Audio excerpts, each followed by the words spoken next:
Ahmedabad LCB ઝોને OLX ઉપર વેચાણ માટે મુકતા લોકો સાથે છેતરપિંડી અને વિશ્વાસઘાતકતા ચોરને ઝડપી અન્ય 6 ગુનાઓ શોધી કાઢેલ છે। મળતી માહિતી મુજબ આરોપી સુરેશકુમાર નાથાલાલ પટેલ, ઉંમર 42 વર્ષ, રહેવાસી મણિનગર, અમદાવાદ વાળો, OLX ઉપર જે વસ્તુઓ ઓનલાઈન વેચવામાં આવતી હતી તે વસ્તુઓને તપાસ કરી અન્ય રીતે ખોટું નામ ધારણ કરી તેમની પાસેથી વસ્તુ મેળવી લઈ અને છેતરપિંડી અને વિશ્વાસઘાત કરતો હતો, જેની એલસીબી ઝોને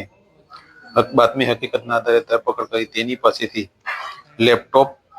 સાઉન્ડ સિસ્ટમ અને મોબાઈલ અને અન્ય વસ્તુ મળી 15.87 લાખનો મુદ્દામાલ જપ્ત કરી ભારતીય ન્યાય સુરક્ષા સંહિતા BNS 223ની કલમ 106 મુજબ ગુનો નોંધી વધુ તપાસ હાથ ધરી છે।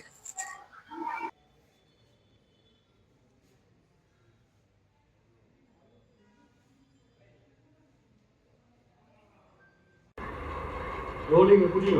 સાહેબ એક આરોપીની ધરપકડ કરવામાં આવી છે, કયા ગુનામાં સમગ્ર હકીકત? ઝોન 5 એલસીબી છે। ઝોન 5 એલસીબીની ટીમ દ્વારા એક આરોપી સુરેશકુમાર નાથાલાલ ઠુમ્મરની ધરપકડ કરવામાં આવેલી છે। આ જે આરોપી છે, આરોપીની વિરુદ્ધમાં એ પોતે OLXમાં જે પણ લોકો પોતાના કોઈ ઇલેક્ટ્રોનિક ગેજેટ્સ વેચવાના હોય, ઇલેક્ટ્રોનિક ગેજેટ્સ વેચવામાં આ કસ્ટમર તરીકે લોકોને ફોન કરતો અને ત્યારબાદ તે લોકોના ઘરે જઈને એ લોકો ના હોય તો નજર ચૂકવીને એ મુદ્દામાં લઈને નીકળી જતો।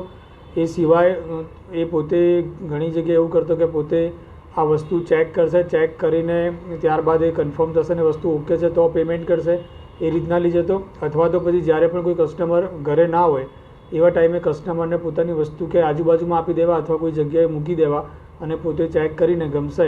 તો એ પેમેન્ટ આપી દેશે અને જે માર્કેટ રેટ હોય, માર્કેટ રેટ કરતાં એ વધુ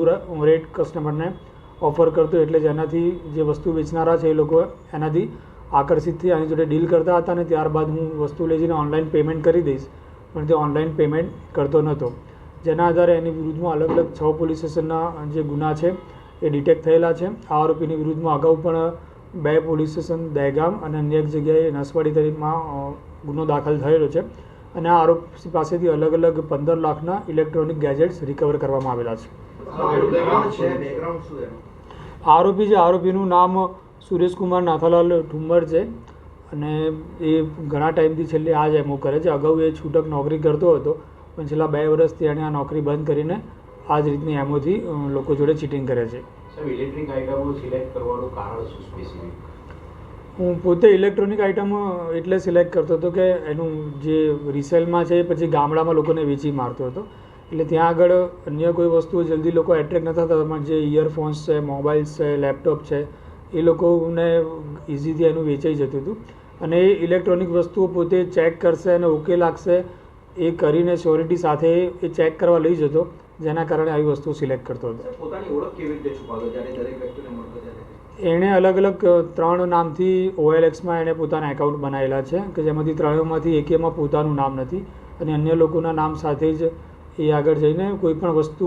ઘણી બધી જગ્યાએ ટ્રાય કરતો ને જ્યારે કોઈ એનું સક્સેસ જાય પછી એ 15-20 દિવસ સુધી પોતાનો મોબાઈલ બંધ કરી દેતો હતો અને ત્યારબાદ ફરીથી એ અન્ય કોઈ નામથી OLX પર ફરી ધંધો ચાલુ કરતો હતો।